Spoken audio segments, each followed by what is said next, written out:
नाज़रीन सबको न्यूज़ सां हाज़िर आहियूं। नूरियाबाद खां असां रिपोर्ट शेयर कई है मंज़ूर हुसैन पालारी।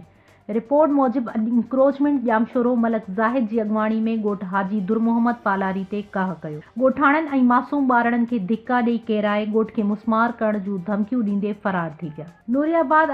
नूरियाबाद में ॻोठाणनि पारां शिकायत ते मुक़ामी मीडिया टीम पहुती।